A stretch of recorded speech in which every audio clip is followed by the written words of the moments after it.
My husband said he worked late on Valentine's. I found a $412 dinner receipt in his jeans. Then judge found financial fraud. The sound of loose change rattling in the dryer is usually just annoying, but this morning, it sounded like a warning. I pulled my husband's dark wash jeans out of the hamper, feeling the heavy denim, and sighed.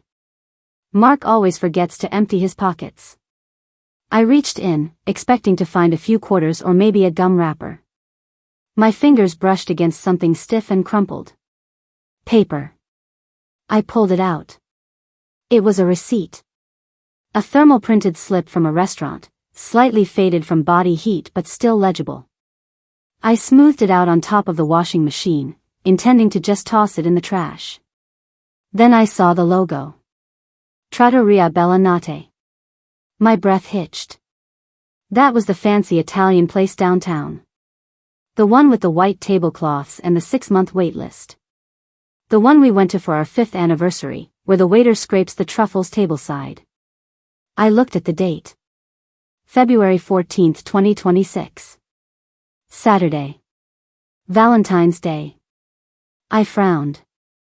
Mark had worked late on Saturday. He didn't get home until 9 p.m.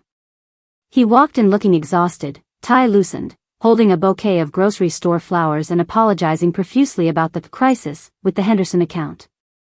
We ordered Thai takeout and watched a movie. So why did he have a receipt from an Italian restaurant?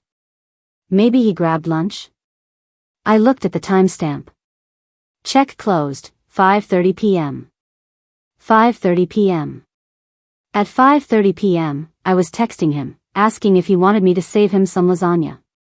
He replied at 5:45, still buried in paperwork. Don't wait up for dinner. I felt a cold prickle start at the base of my neck. I looked at the itemized list. 1 lobster ravioli, $48. 1 ribeye steak, med rare, $65. 1 bottle Barolo 2018, $120. 1 tiramisu, to share, $18. To share. My hand started to shake. The receipt fluttered against the cold metal of the washer. He didn't grab a quick bite alone. He had a full, 3-course romantic dinner with wine. With someone else. He had lied to me. He wasn't working. He was eating lobster while I was reheating leftovers. I looked at the total. $412.87. I let out a harsh, incredulous laugh. $400. We had agreed, specifically agreed, not to do big gifts this year. Let's save for the house renovations, he said. Let's be responsible. And he spent $400 on dinner with, who? I scanned the bottom of the receipt. The payment method. Visa ending in 4092. My stomach dropped through the floor. That was our joint card. The one we used for groceries and emergencies. He took another woman out for a Valentine's dinner, lied to me about working, and made me pay for half of it. The audacity was breathtaking. It was almost impressive in its cruelty. But then I saw something else. At the very bottom, in handwriting I didn't recognize, loopy, feminine script, was a note. Happy Valentine's Day, Table 12. It wasn't a server note. It was a note from the guest. Or maybe the hostess. I needed to know more. I needed to see who sat at Table 12. I noticed a loyalty number printed near the barcode. Member ID, 882910. Mark was a points guy. He signed up for every rewards program on Earth. We shared the login for the Dining Rewards app because I tracked the points for gift cards. I ran to the kitchen and grabbed my phone. I opened the app. I logged in. Recent activity. There it was. Reservation, February 14th, 5 p.m. Guest count, 2. Table request, window seat, quiet corner. Special request, rose petals on table if possible. Rose petals. I felt like I was going to throw up. He requested rose petals for her. For me? He brought home wilted carnations at 9 p.m. I clicked on the reservation details. Name, Jessica Miller. Jessica. The name hit me like a physical slap. Jessica Miller. The new project manager he had been talking about for weeks. She's really sharp, he'd said. She's helping me with the Henderson file. I have to stay late to help Jessica get up to speed. She wasn't a project manager. She was a project. I stared at the name on the screen. Jessica. I needed to see her. I needed to see them. I opened Instagram. I searched for Trattoria Bella Notte. I clicked on the location tag. I scrolled through the recent photos. Pictures of pasta. Pictures of wine. Couples kissing. I scrolled back to Saturday night.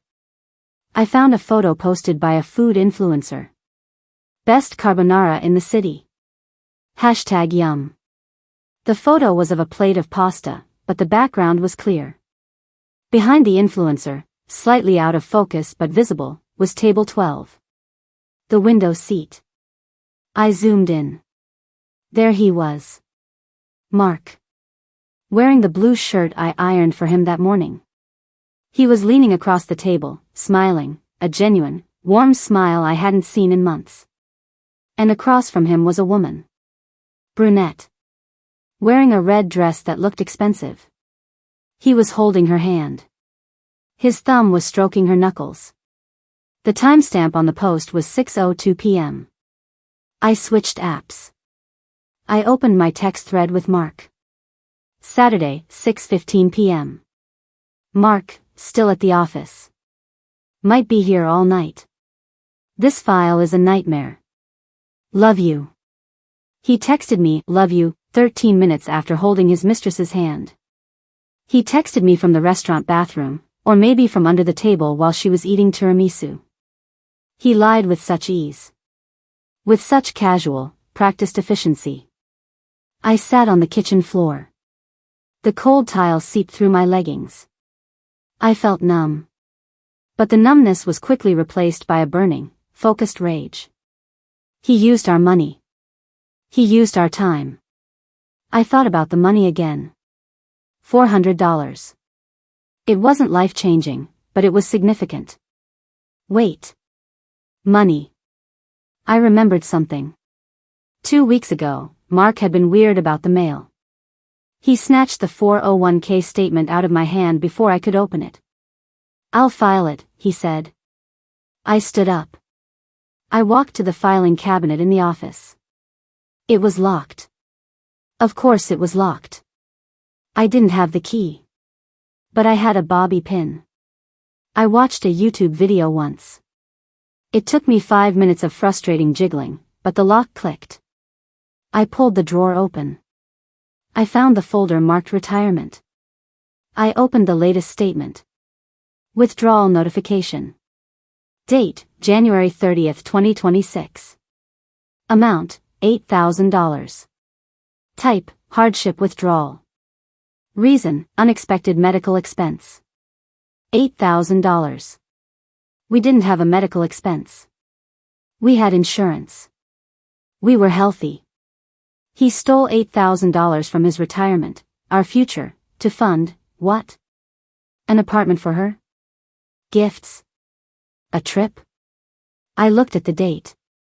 January 30th. 2 weeks before Valentine's. He was setting up a nest egg. A getaway fund. He wasn't just cheating. He was preparing to leave. Or he was living a double life that was bleeding us dry.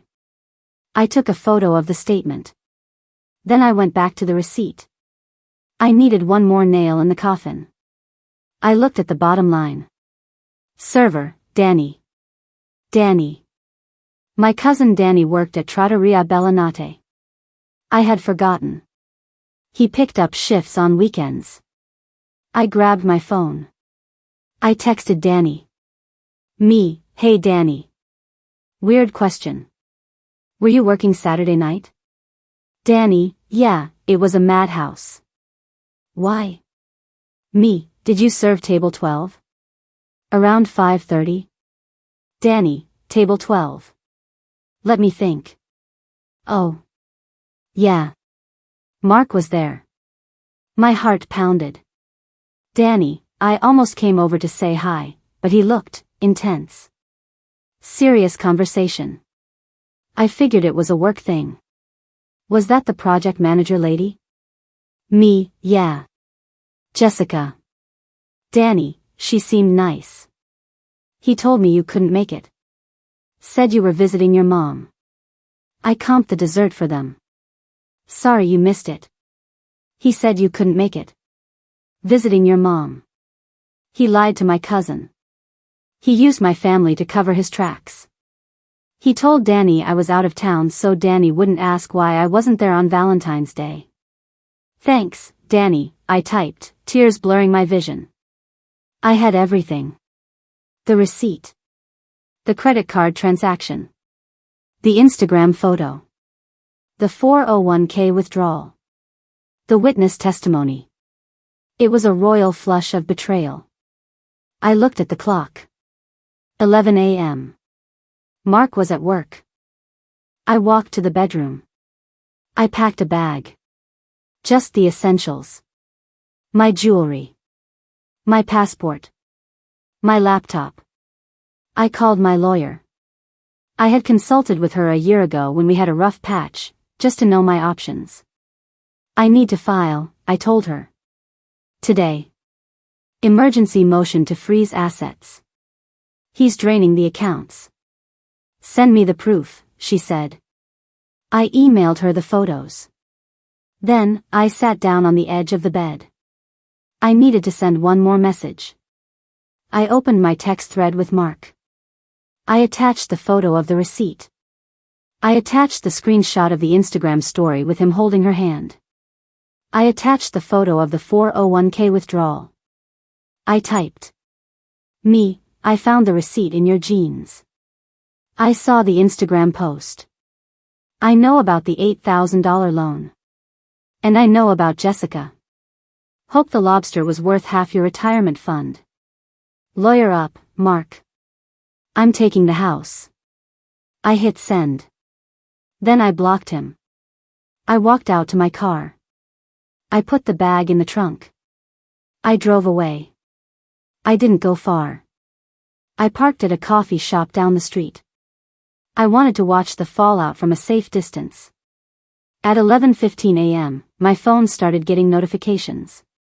Not from Mark, he was blocked, but from our shared banking app. Alert, attempted transfer of $5,000 declined. Account frozen. He tried to move money. He panicked. He tried to drain the joint checking before I could. But I had already called the bank on the way to the car. I locked it down at 10:55 a.m. He was too late. At 12 p.m., I got a text from his mom.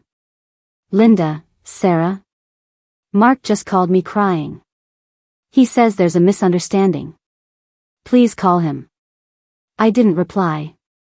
At 1 p.m., I got a notification from our home security system. Front door opened. I checked the camera. Mark ran into the house. He looked frantic. He was sweating. He was still wearing his work suit. He ran to the bedroom. 5 minutes later, he ran out carrying a duffel bag. He knew. He knew I wasn't bluffing. He knew I had the evidence to destroy him in court. I drove to my parents' house. I told them everything. My dad wanted to go over there with a baseball bat. My mom just held me while I cried. The divorce took 6 months. Because I had proof of dissipation of marital assets, the dinner, the hotel rooms he booked for her, found those later, the 401k loan, the judge ruled in my favor. I got the house. I got 60% of the remaining retirement fund to make up for the theft. I got the car. Mark moved into an apartment with Jessica. It didn't last.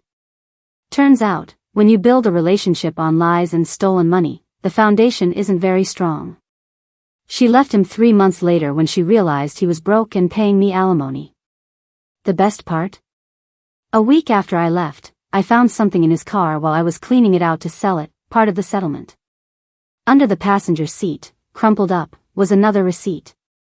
Shell gas station. Date, February 14, 8:47 p.m. Item, floral bouquet, $12.99. He bought my flowers at a gas station 13 minutes before he walked through the door. He spent $400 on her dinner. He spent $12 on my flowers. I framed that receipt.